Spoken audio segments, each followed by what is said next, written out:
What if Africa's struggle for economic sovereignty does not begin with a giant factory, a gold mine, or a billion-dollar industrial project, but with something as ordinary as a traffic light?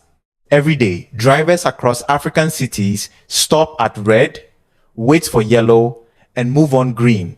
Most people never ask who designed that equipment, who assembled it, who programmed it, or where the money paid for it ultimately goes. Yet, behind those three simple colors lies a much larger question. How much of what Africa uses every day could Africans increasingly produce for themselves? In Bobo Dioulasso, Burkina Faso, that question has taken a practical form. Sylvain Gourané, a teacher by profession, has helped turn knowledge of electronics and programming into traffic control equipment designed and assembled locally. Some components still have to come from abroad, but important work can be done inside Burkina Faso, from assembling electronic systems to programming controllers and working with local craftsmen. That distinction matters.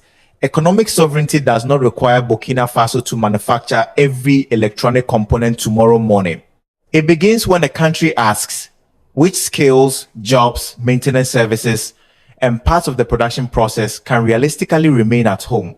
And this is where the story becomes larger than one workshop. Under Captain Ibrahim Traoré, Burkina Faso has placed increasing political emphasis on domestic production, industrialization, local processing, and greater economic sovereignty. Traoré did not create the technical talents behind initiatives like this. Burkinabe innovators were developing local solutions before he came to power. But his government is trying to place that spirit of self-reliance closer to the center of the national development strategy. If you value thoughtful coverage of Africa's changing economic direction, follow this channel as we examine what these changes actually mean beyond the headlines. Because the real question is not whether Burkina Faso can build one traffic light. It is whether small workshops, teachers, engineers, craftsmen, investors, and public policy can eventually form something much bigger. Can Made in Burkina Faso move from an inspiring idea to a competitive industrial reality? The Traffic Light Workshop in Bobo Dioulasso matters because it turns a broad idea about sovereignty into something people can actually see and understand. According to the account surrounding Sylvain Gourané's work, the process begins with relatively familiar materials and electronic components. Supports are prepared, openings are made for the signal lights, light-emitting components are assembled, electrical connections are protected, and the system is connected to an electronic controller. At the center is a small programmable device that acts much like the brain of the traffic light. It determines how long the red signal remains on, when the green signal appears, and when the yellow signal prepares drivers for the next change. Some components still come from abroad. That fact should not be hidden, because Made in Burkina Faso does not have to mean that every screw, electronic component, and raw material originates inside the country. The important question is how much knowledge and value can progressively be created locally. Local technicians can assemble the system. Programmers can develop its operating instructions. Craftsmen can manufacture protective housings. Workers can install the equipment, while trained technicians can maintain and repair it after deployment. Each additional activity performed locally represents another skill that does not have to be purchased entirely from abroad. And Gourané's story does not stand alone. Years before Ibrahim Traoré came to power, another electronics teacher in Bobo Dioulasso, Yusuf Bara, was already developing locally designed solar traffic lights. His work is important because it prevents us from making an exaggerated claim. Burkina Faso's technical creativity did not suddenly begin with the current government. The talent was already there. What may now be changing is the political environment surrounding that talent. That distinction will become essential as we follow this story. A leader can encourage industrialization, mobilize financing, and create opportunities, but a government cannot manufacture creativity by decree. The deeper challenge is to identify people who already know how to build, repair, program, and innovate, then create conditions in which their knowledge can grow beyond a small workshop. Because once that happens, the question changes. It is no longer whether one Burkinabe teacher can build a traffic light. It becomes whether Burkina Faso can build an industry around people like him. Now we come to the money, because the real significance of a traffic light is not simply whether Burkina Faso can assemble one. The deeper question is how much economic value leaves a country when finished equipment is purchased from abroad. Burkina Faso already spends real money on this type of infrastructure. One official project proposed supplying and installing solar-powered traffic lights across 27 cities at a projected cost of roughly 873 million CFA francs, approximately 1.6 million United States dollars. That figure is more useful than dramatic claims about the supposed price of a single traffic light, because it shows something concrete. Traffic management represents a real market, and wherever there is a market, there is a chain of economic activity behind it. Imagine two possibilities. In the first, Burkina Faso imports a completed system.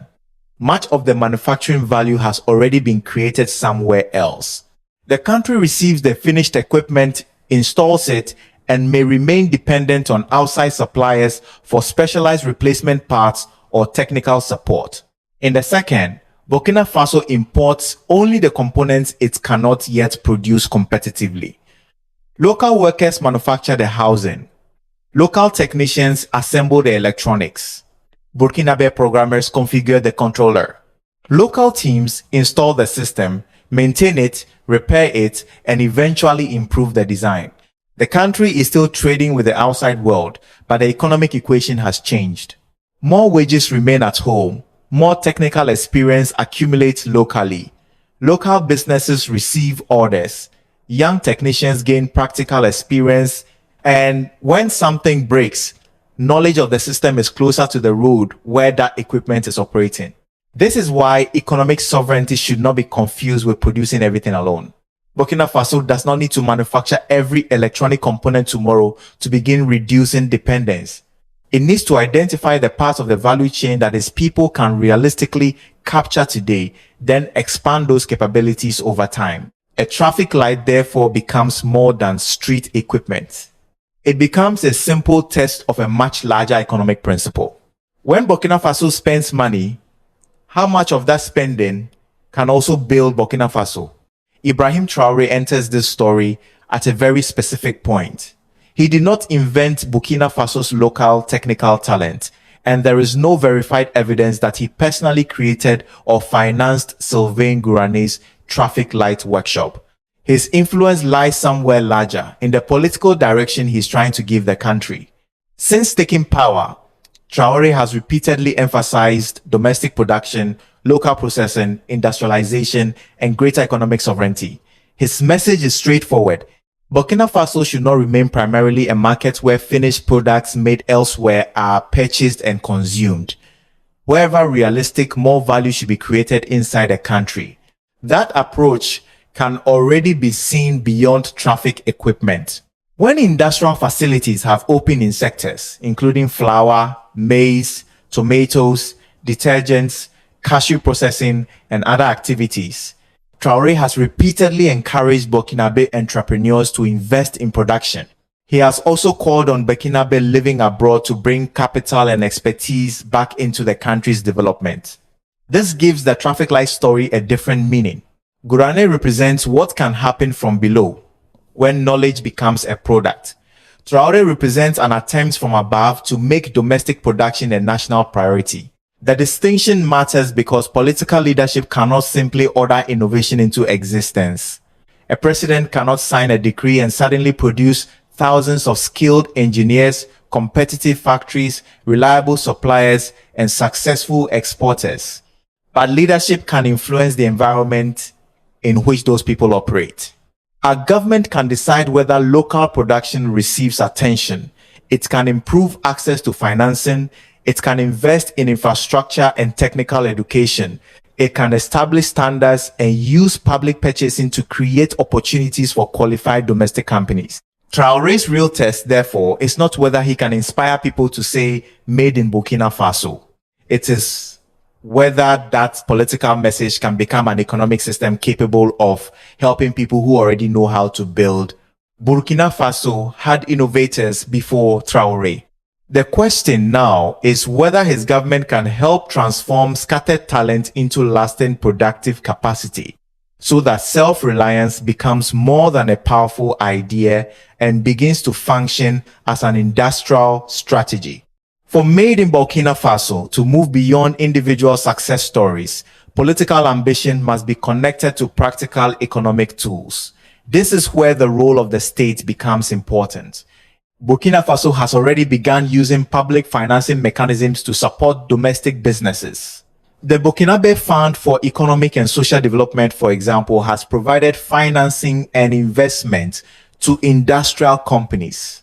In early 2026, authorities reported support totaling 3.75 billion CFA francs, approximately 6.7 million United States dollars, for ITAUA Motors, a company involved in assembling electric vehicles and motorcycles.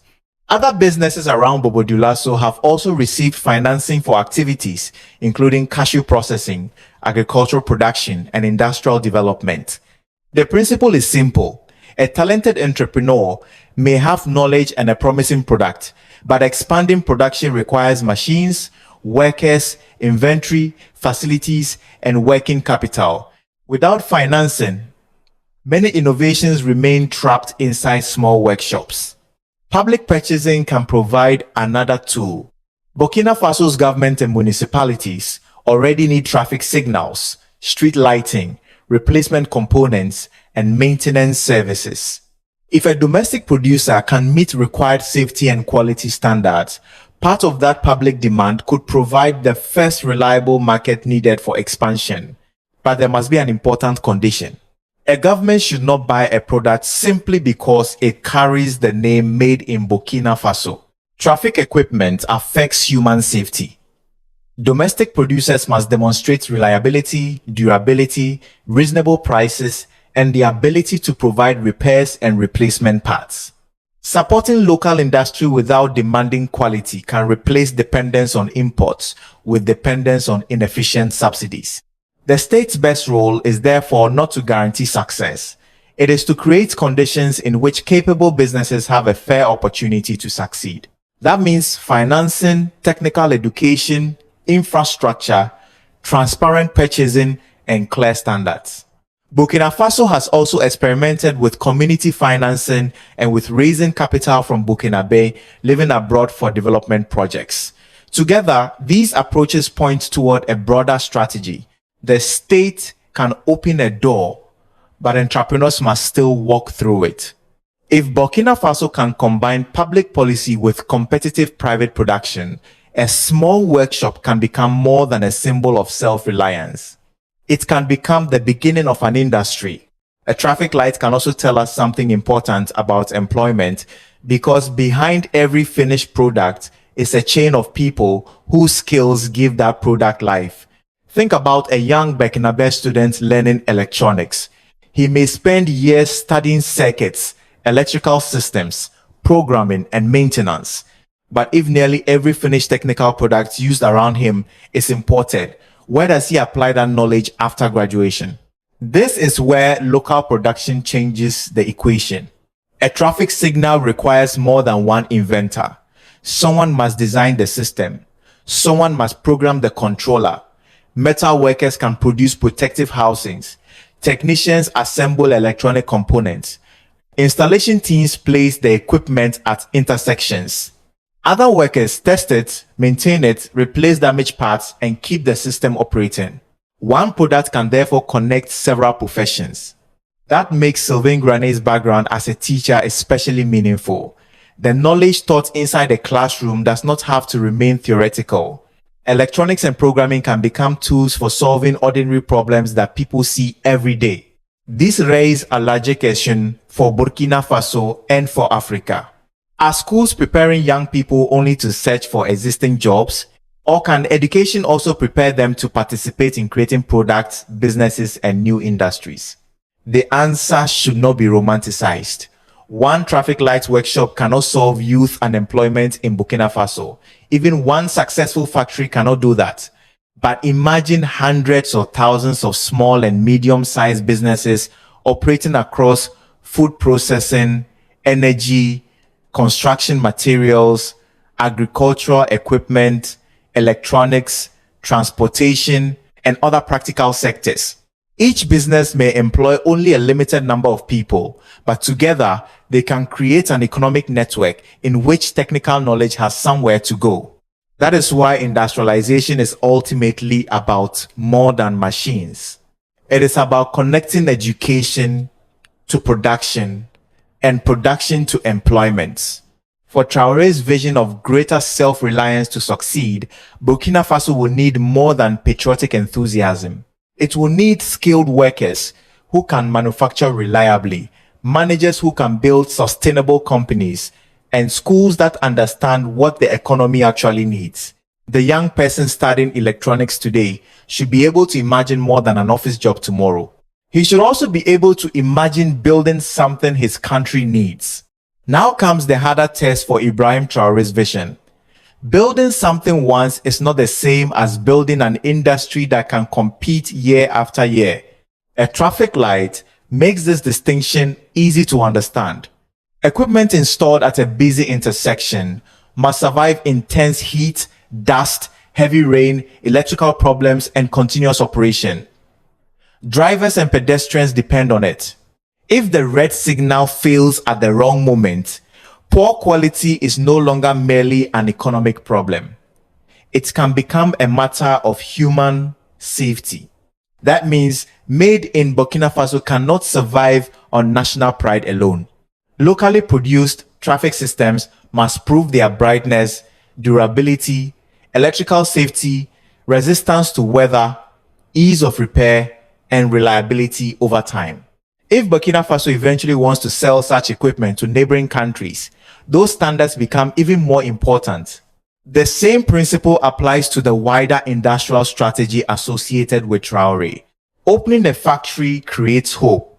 Cutting a ribbon creates headlines. Announcing new jobs creates excitement. But none of these things proves that industrialization has succeeded. The real examination begins several years later. Is the factory still operating? Are customers buying its products? Are workers still employed? Has production increased? Is the company improving its technology? Can it survive without permanent government support? Can its products compete with imported alternatives? Those questions should not be treated as attacks on Burkina Faso. They are precisely the questions that supporters of economic sovereignty should demand. A weak domestic industry, protected forever from competition, can create another form of dependence. Instead of depending on foreign suppliers, the country may become dependent on permanent subsidies for companies that cannot stand on their own. Traoré's challenge, therefore, is much greater than encouraging Burkinabe citizens to produce. His government must help create an environment where local companies are supported at the beginning but challenged to become stronger over time. That means standards, testing, financing, skilled workers, reliable infrastructure, transparent public contracts, and accountability. The strongest evidence for Made in Burkina Faso will not be a speech or an inauguration. It will be a Burkinabe product that people continue choosing because it works. And if that standard can be reached, local production stops being a symbol. It becomes competitive power. This brings us to one of the most sensitive parts of the story: how the outside world views Burkina Faso's new economic direction. It is tempting to tell a dramatic story in which Western powers are frightened by every factory opened under Ibrahim Traoré. But there is no reliable evidence that Western governments are opposing Sylvain Gouran's traffic light initiative. And serious analysis should not invent an enemy where the evidence does not show one. The real criticism is more complicated. International financial institutions have raised questions about public investment, the growing economic role of the state, private sector development, and whether government intervention will attract private investment or eventually crowd it out. These concerns deserve consideration. If public money finances factories that cannot compete, taxpayers carry the burden. If political connections determine which companies receive contracts, genuine entrepreneurs suffer. And if businesses survive only because imports are restricted or subsidies continue forever, Burkina Faso may replace one form of dependence with another. But there is another side. International institutions have continued working with Burkina Faso rather than economically isolating it. The International Monetary Fund reported real economic growth of about 5.3% in 2025, while also emphasizing reforms, private investment, and more effective public spending. That growth figure must be treated carefully. Mining activity and strong gold prices contributed significantly, so it would be misleading to claim that made in Burkina Faso alone produced the result. Still, Burkina Faso can reasonably ask its own question. If the country has engineers, craftsmen, workers, entrepreneurs, raw materials, and domestic demand, why should it automatically import products that could increasingly be made at home? This is where criticism and sovereignty should meet, rather than cancel each other out. Outside institutions are right to demand efficiency. Burkina Faso is right to pursue greater productive capacity. The strongest strategy would combine both principles. Support local production but demand quality. Use the state but leave room for competitive private enterprise. Reduce unnecessary dependence but continue trading with the world. Economic sovereignty does not mean closing the door to France, Europe, America, China, or international institutions. It means building enough strength at home to decide more confidently what should come through that door. If Burkina Faso can turn local production into reliable industry, the next question is obvious. Does made in Burkina Faso stop at the country's borders? It should not. Consider traffic lights again. Burkina Faso is not the only African country dealing with growing cities, crowded intersections, road safety problems, and the need for affordable infrastructure. Mali and Niger face many of the same practical challenges. So do numerous countries across West Africa. There is currently no verified evidence that Sylvain Gourane is exporting his traffic systems to Mali or Niger. That distinction matters. Exporting should be presented as an opportunity, not an achievement that has already happened. But imagine what could become possible. If a Burkinabe company can manufacture reliable traffic systems at a competitive price, meet recognized safety standards, produce them in sufficient numbers, and provide maintenance after installation, neighboring markets become a logical next step. This is where Pan-African cooperation can become something more concrete than political speeches. Pan-Africanism does not require every African country to manufacture everything for itself. That would be neither practical nor efficient. Burkina Faso could specialize in certain products. Mali could develop industries where it has stronger advantages. Niger could build expertise in other areas. Each country could then purchase more goods and services from African partners. That creates a different economic relationship. Political solidarity becomes commercial exchange. Commercial exchange supports factories. Factories require workers. Workers acquire skills. Businesses gain larger markets, allowing them to invest and expand. The emerging cooperation among Burkina Faso, Mali, and Niger therefore raises an economic question that may ultimately prove as important as their political cooperation. Can regional sovereignty become regional production? For countries with relatively small domestic markets, the answer matters. A factory may struggle if it can sell only to customers at home. Access to neighboring markets can change the economics of production. This is why the future of Made in Burkina Faso should not simply be about replacing imports. The greater ambition would be to produce something good enough that another African country voluntarily chooses to buy it. When that happens, self-reliance becomes trade. And Pan-African solidarity begins to acquire an industrial foundation. And so, we return to where this story began, with three simple colors at an intersection in Burkina Faso: red, yellow, green. A traffic light may seem insignificant beside a mine, railway, or enormous factory. Yet the workshop in Bobodulaso represents a much larger question about Africa's future. Can knowledge already present in African classrooms, workshops, and communities be transformed into products Africans need every day? Sylvain Gourane represents that local capacity. Ibrahim Traoré represents a political effort to place self-reliance, domestic production, and economic sovereignty higher on Burkina Faso's national agenda. But neither inspiration nor political speeches can guarantee success.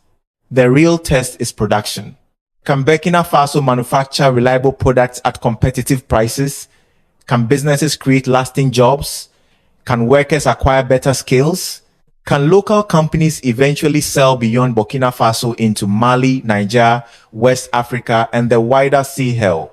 These questions also matter beyond one government. Assimi Goïta in Mali and Abdourahmane Tiani in Niger are part of a broader regional debate about sovereignty and Africa's relationship with powers such as France. But sovereignty should never mean isolation. A stronger Africa can still trade with Europe, America, China, and the rest of the world. The difference is having more capacity to decide what Africa produces for itself and what it chooses to buy from others. That lesson should matter to the African Union and to anyone following African news.